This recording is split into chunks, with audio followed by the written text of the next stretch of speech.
سبحان الذی 15 پارہ سورت الکہف، نمبر ہے سورت کا 18واں 18۔ سورت کہف مکہ میں اتری اور اس کی 110 آیتیں ہیں اور 12 رکوع ہیں۔ شروع اللہ کے نام سے جو بے حد مہربان نہایت رحم والا ہے۔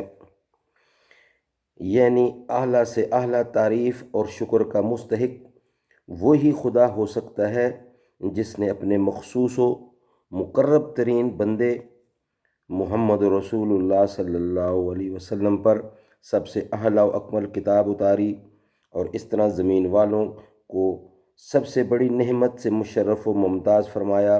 بے شک اس کتاب میں کوئی ٹیڑھی ترچھی بات نہیں، عبارت نہایت سلیس و واضح اور فصیح، اسلوب بیان نہایت مؤثر و شگفتہ، تعلیم نہایت متوسط و معتدل، جو ہر زمانہ اور ہر طبیعت تک کے مناسب اور عقل سلیم کے بالکل مطابق ہے۔ کسی کی افراط و تفریط کا اس میں شائبہ نہیں۔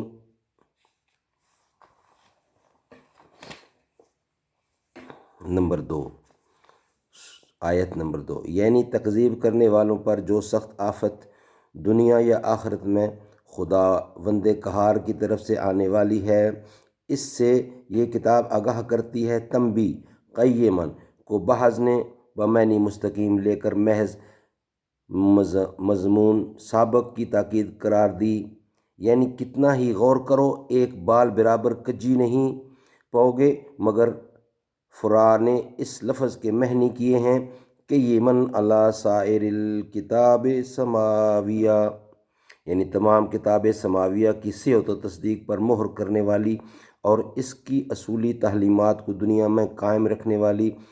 ابو مسلم نے کہا کہ یمن صالح العباد بندوں کی تمام مسالے کی متکفل اور ان کی معاش و معاد کو درست کرنے والی۔ بہرحال جو معنی بھی لیے جائیں اس کی صداقت میں شبہ نہیں۔ بظاہر اس سے مراد آخرت کا بدلہ یعنی جنت ہے، جہاں مومنین قانتین کو دائمی خوشی اور ابدی راحت ملے گی۔ نمبر 4، خدا کے لیے اولاد تجویز کرنے میں سب سے زیادہ مشہور اور پیش تو نصارہ ہیں، اور جیسا کہ احادیث سے ظاہر ہوتا ہے ان ہی سے حاملین قرآن کو قیامت تک زیادہ سابقہ پڑنا ہے۔ تاہم عموم الفاظ میں بعض فرقے یہود جو عزیر علیہ السلام کو خدا کا بیٹا، یا بعض مشرکین جو ملائکہ اللہ تعالیٰ کو خدا کی بیٹیاں کہتے تھے، وہ بھی داخل ہو گئے۔ گویا اس جگہ اولاد تجویز کرنے والے کافروں کو بالخصوص اور نصارہ کو اخص خصوص کے طور پر متنبہ کیا گیا۔ نمبر 5، یعنی کوئی تحقیق اور علمی اصول ان کے ہاتھ میں نہیں ہے، نہ ان کے باپ دادوں کے ہاتھ میں تھا، جن کی اندھی تقلید میں ایسی بھاری بات زبان سے نکال رہے ہیں۔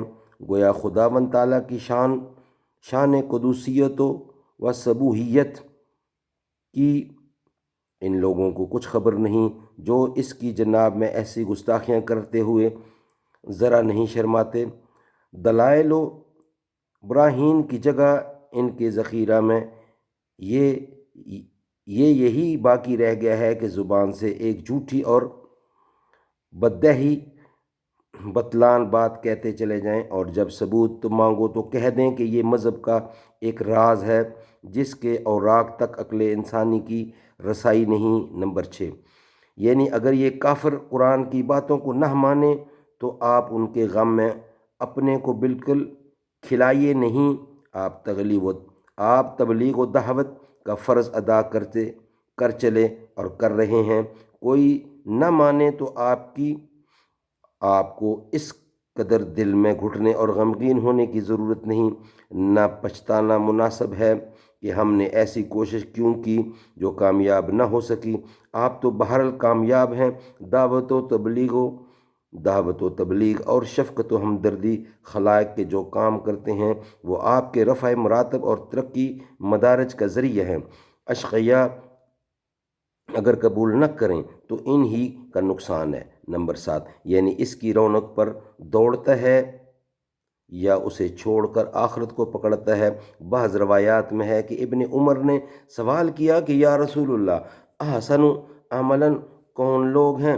فرمایا احسنکم افلاً اوراکم انمہار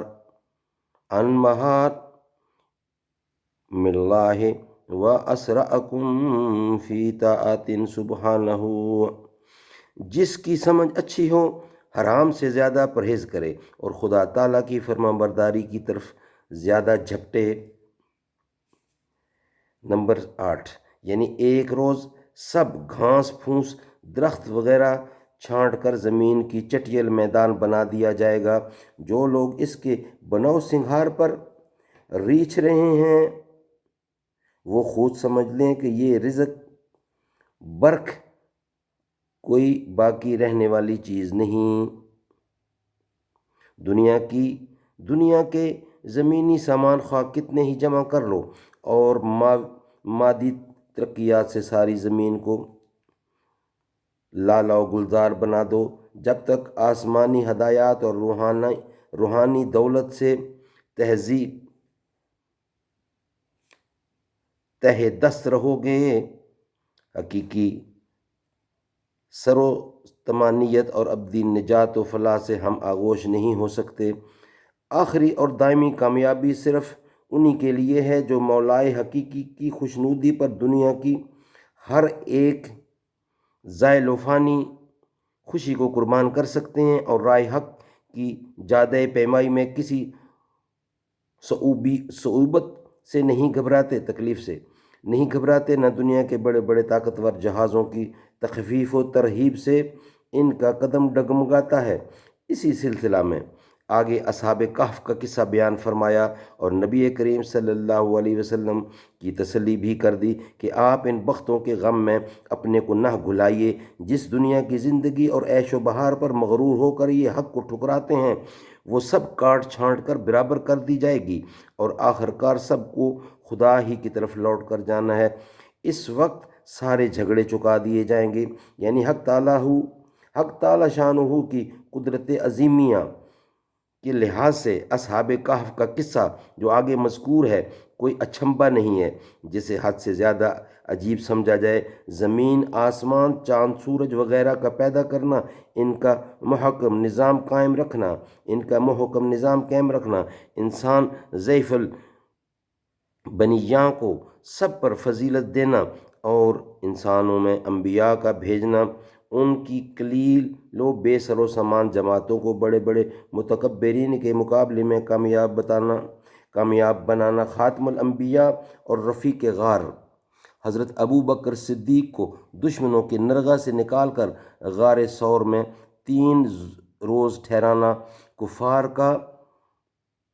کا غار کے منہ تک تعقب کرنا، پھر ان کو بے نیل و مرام واپس لوٹانا، آخر گھر بار چھوڑنے والے مٹھی بھر بے سر و سامانوں کو تمام جزیرہ العرب بلکہ مشرق و مغرب میں اس قدر قلیل مدت کے اندر غالب و منصور کرنا، کیا یہ اور اس قسم کی بے شمار چیزیں اصحاب کہف کے قصہ سے کم عجیب ہیں؟ اصل یہ ہے کہ یہود نے قریش کو مشورہ دیا تھا کہ محمد صلی اللہ علیہ وسلم سے آزمائش کے لیے 3 سوال کریں۔ نمبر 1، روح کیا ہے؟ اصحاب کہف کا قصہ کیا ہے اور ذی القرنین کی سرگزشت کیا تھی؟ انشاءاللہ اس کا باقی نیکسٹ ویلاگ میں بیان کیا جائے گا۔ اللہ تعالی ہمیں اسے عمل کرنے کی اور اسے سننے کی توفیق عطا فرمائے۔